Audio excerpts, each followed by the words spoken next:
Shalom, shalom, bien-aimés dans le Seigneur.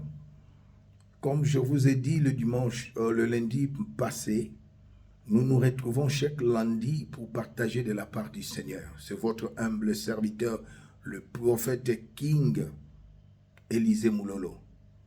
Bien-aimés, le Seigneur nous conduit dans le livre de Matthieu 28, le dernier chapitre du livre de Matthieu et le dernier verset. Il est écrit, gloire à Dieu, et enseignez-leur à observer tout ce que je vous ai prescrit, et voici, je suis avec vous jusqu'à la fin du temps, ou à la fin du monde. Aujourd'hui, nous allons voir, par la grâce du Saint-Esprit, les trois dimensions de la présence de Dieu. Bien-aimé, la première dimension, Dieu est avec nous. Il a dit, je serai avec vous, comme il était avec les disciples dans la barque. Ça, c'est la première dimension. Il est avec nous pour nous préserver du mal, pour nous préserver du danger. Dans la barque, le Seigneur était avec les disciples. Il y avait le vent et la tempête. Le Seigneur a dit, tais-toi, silence. Il est avec nous. Là où s'est réuni deux ou trois à son nom, il est au milieu d'eux. C'est-à-dire, il est avec nous. Ça, c'est la première dimension de la présence de Dieu. La deuxième dimension de la présence de Dieu, il est pour nous. Il a dit dans sa parole, si il est pour nous, qui sera contre nous? Évidemment, le diable est contre nous.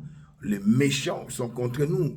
Les sorciers sont contre nous. Mais lui, il est pour nous. Et si nous, bien-aimés, nous jetons un coup d'œil dans l'Écriture, dans le livre d'Exode, bien-aimés, dans le livre d'Exode, chapitre 14, verset 13 à 14, le Seigneur a demandé à Moïse, pourquoi s'écrit au milieu de mon peuple? Il a dit, mais devant nous, il y a la mer Rouge. Derrière, il y a Pharaon et son armée. Le Seigneur était avec eux. Il a, bien aimé, combattu. Il a dit, gardez silence, je combattrai pour vous. La deuxième dimension de la présence de Dieu, bien aimé, il est pour nous, pour combattre à notre place.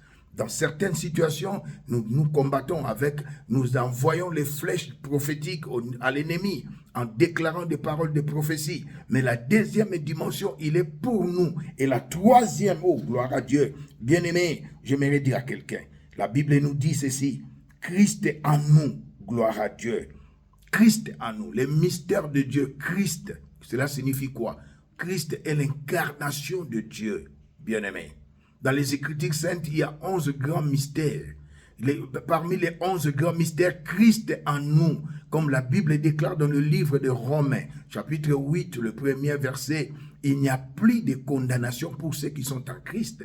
Et aujourd'hui, la révélation nous est donnée par l'homme de Dieu que je suis. Christ est en nous, c'est la paix divine en nous, la gloire en nous, la guérison en nous, la joie en nous, la gloire de Dieu en nous, la divinité en nous, la santé divine en nous. Bien-aimés, la protection divine en nous, la sainteté en nous, bien-aimés, Christ est en nous, c'est la suprématie en nous, la domination en nous. Et j'aimerais dire à quelqu'un, si Christ est en nous, je passe de l'espérance, gloire à Dieu, à l'assurance. L'apôtre Paul, l'apôtre par excellence, a dit dans le livre des Colossiens, Christ en nous, c'est l'espérance de la gloire. Ça, c'est le langage apostolique. Mais le langage prophétique, Christ en nous, c'est l'assurance. J'ai l'assurance que le diable n'a plus de pouvoir dans ma vie. Ni la maladie, ni la pauvreté, ni l'échec, ni les obstacles. Bien-aimé, Christ est en moi. Je suis plus que vainqueur parce que ce n'est pas moi qui vis, c'est Christ qui vit en moi. La divinité en moi.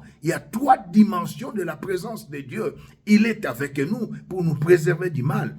Bien-aimé, comme les trois jeunes Hébreux jetés dans la fournaise ardente, le Seigneur était avec eux pour les préserver du mal. Il est pour nous. La deuxième dimension, bien-aimé, pour combattre à notre place, il est en nous pour manifester sa paix en nous.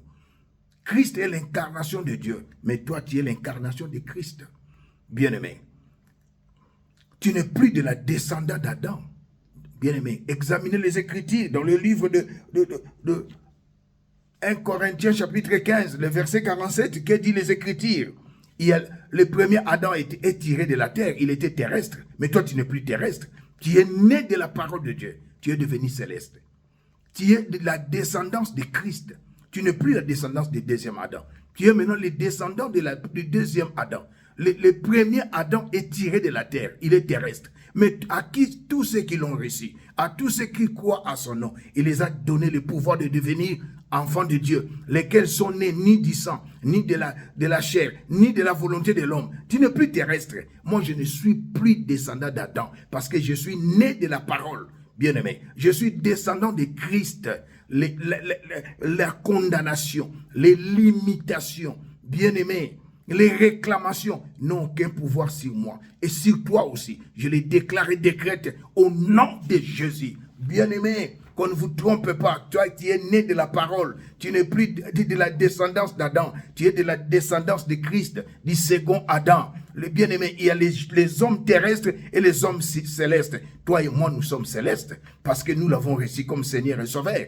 Nous sommes nés de la parole, non de la première descendance. Tu es de la deuxième descendance, les descendances de Christ. Bien-aimé, je relâche le miracle dans ta vie. Je le déclare et décrète au nom de Jésus. Que ta vie change, que tu prospères. Je le déclare, la santé divine, la vie du Christ, la chasteté, la divinité se manifeste dans ta vie. Je le déclare et décrète au nom de Jésus. Par la grâce de Dieu, nous allons nous retrouver le lundi prochain. Écrivez-nous sur l'email de l'homme de Dieu que je suis, King Prophète Élisée. Shalom.